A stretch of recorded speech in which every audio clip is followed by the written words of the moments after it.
First, the very basics. This is a noun. It's a person, place, or thing. This is a verb. It's an action word. And finally, we have adjectives, which are descriptive words, and pronouns, which are words like he, she, they, it. You get the gist. Now let's go over independent and dependent clauses.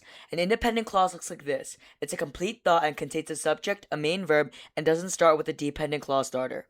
On the other hand, a dependent clause looks like this. It has a subject, verb, and a dependent clause starter. That's it for the prerequisites though. Let's get into the actual rules now. First, punctuation. A period separates two independent clauses, and comma, fanboy, and semicolons literally do the exact same thing unless it's a semicolon list, which you can tell if there are multiple semicolons in a sentence where the answer is basically always the one with the semicolon. A colon must have an independent clause before and a related thought after, and so must an isolated dash. College Board loves these for some reason though, so if you're confused, just pick the colon or dash. A comma sandwich, dash sandwich, and parentheses are all used to indicate a non-essential element, which is a fancy way of saying that it just doesn't matter. An isolated comma can either be used to set off non-essential information or a 3-item list. And finally, if the whole sentence is just one thought, you don't need any punctuation. Next, main verbs. Gerunds and infinitives can never be main verbs, while verbs that end in ed are sometimes main verbs. If you can't tell, just put that was or something similar in front of it. If the sentence still makes sense, it is being used as an adjective and is not a main verb. Besides these, other verbs like are, is, and run are all examples of main verbs. To solve these questions, you can usually employ an odd one out strategy. Usually there will be 3 main verbs and 1 non-main verb or vice versa.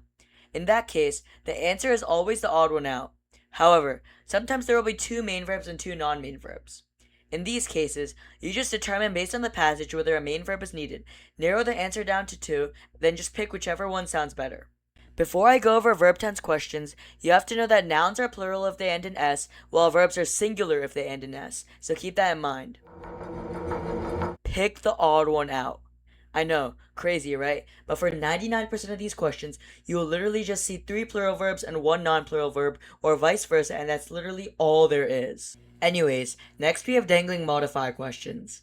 These questions kinda look like punctuation questions, except the only difference is that the answer choices for these question types are usually pretty long.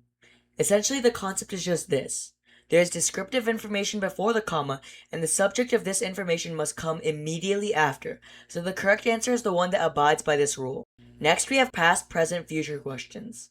All you have to do for these questions is read the passage, look for context clues on the time period, and choose the appropriate answer. Moving on now, let's go over apostrophe questions. Apostrophes can be used for 2 things, possession and contractions. For possession, if the apostrophe is before the s, that means one thing owns whatever comes next, and if the apostrophe is after the s, that means that multiple things own whatever comes after. To solve these questions, first you identify if the word with the apostrophe can own that thing that comes next, and then you have to identify if it is a singular possessive or plural possessive, and that's basically it. Contractions are even easier. Contractions are literally just shortened words, and some examples include they are and it is. All you have to do for these is sound out the contraction in the sentence, and if it doesn't sound right, the answer is the non-contraction. Obviously, I couldn't fit everything into this short video, so if you want my grammar guide, the link is in the description, and